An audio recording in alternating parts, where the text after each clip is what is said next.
and today I am going to teach you fraction. Fraction is a part of whole. When we are taking out something from the whole thing, that something is called the fraction. Fraction we are writing in the form of numerator and denominator. Numerator means number of things that we want, number of things that are shaded in the figure, and denominator means total number of equal parts. Okay, so in this form we are writing fraction. Now let's see the examples. See, this is the triangle and this triangle is divided into three equal parts. You can see that all these three parts are equal and only one part is shaded. Now we have to write the fraction for this shaded part. So how we will write?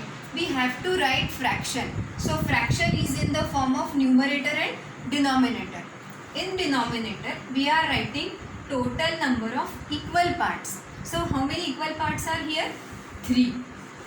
And we have to write the fraction for shaded parts. So how many shaded parts are here? 1. So the fraction is 1/3. How we will read this fraction? 1/3. Now we will move to the next example. What you can see here, this is circle and this circle is divided into equal parts. How many equal parts are there? That we will count. See, 1, 2, 3, 4, 5, 6, 7, 8.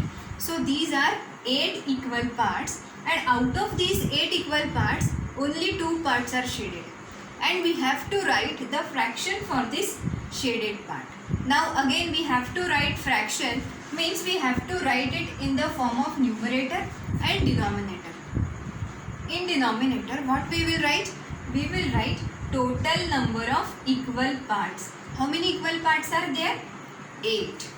And we have to write the fraction for shaded parts. So how many shaded parts are here? 1 and 2. So the shaded parts are 2 and the fraction is 2/8. What is the fraction? How we will read this fraction? 2/8. Now the next example. In next example, rectangle is drawn and this rectangle is divided into how many parts? 1, 2, 3, 4, 5, 6. 6 equal parts. Now out of these 6 equal parts, how many parts are shaded? 3. And we have to write the fraction for this shaded part. So how we will write? Again the same thing, we have to write fraction in the numerator and denominator form.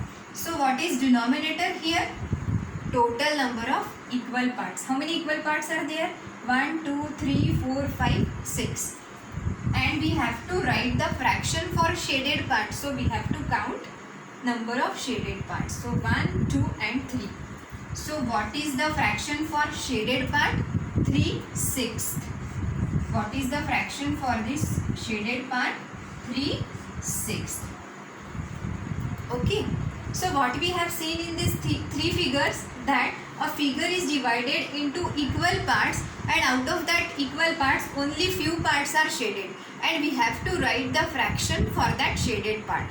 Whenever we are writing the fraction, we have to write it in the form of numerator and denominator. In denominator, we are writing total number of equal parts, and in numerator, whatever they ask you, we have to write that. Means they ask here to write the fraction for shaded part. That's why we have written 1/3. But if we have to write the fraction for this unshaded part, so how we will write? It will be 2/3. It will be 2/3 because total number of equal parts will be same for shaded parts also and unshaded parts also. So the denominator will be same. Only what is changed? Whatever the question they ask, on that you have to write the answer. If they ask you to write the shaded part, means you have to count shaded part. If they ask you to write the fraction for unshaded part, so you have to count unshaded part. Then these are the examples of whole. Means something is shaded and you have to write the fraction for that shaded thing. Now this is the fraction of collection. What you can see here, balls are drawn. How many balls are drawn? 1, 2, 3, 4, 5, 6, 7, 8, 9, 10, 11, 12.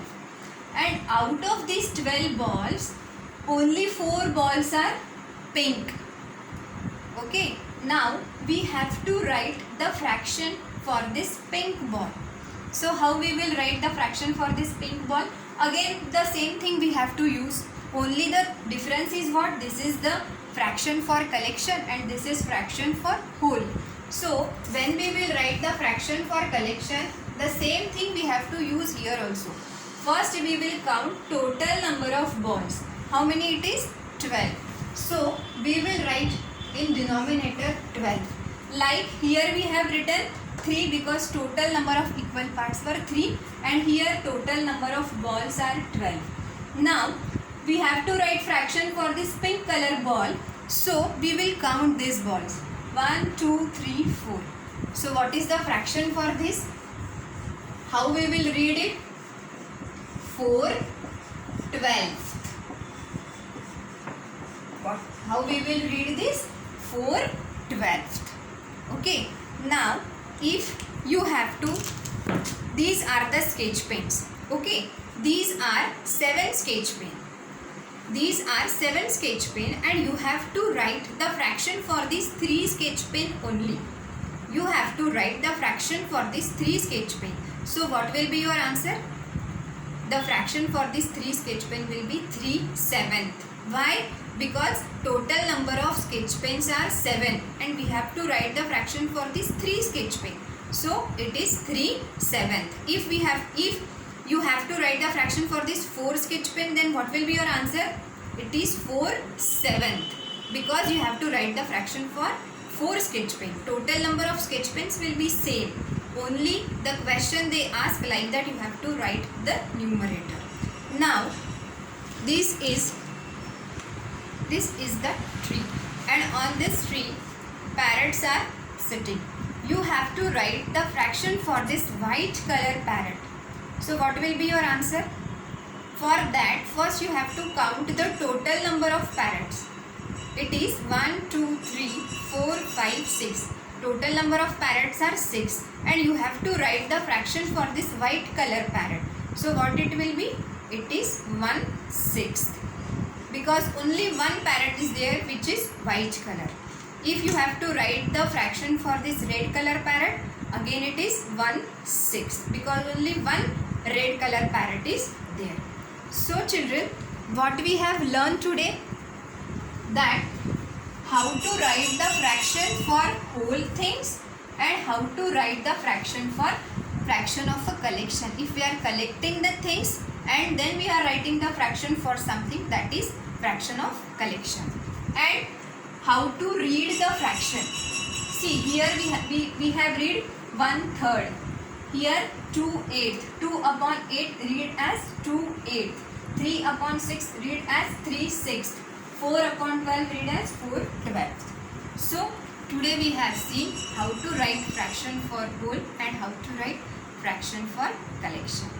Hope this will help you. Thank you very much.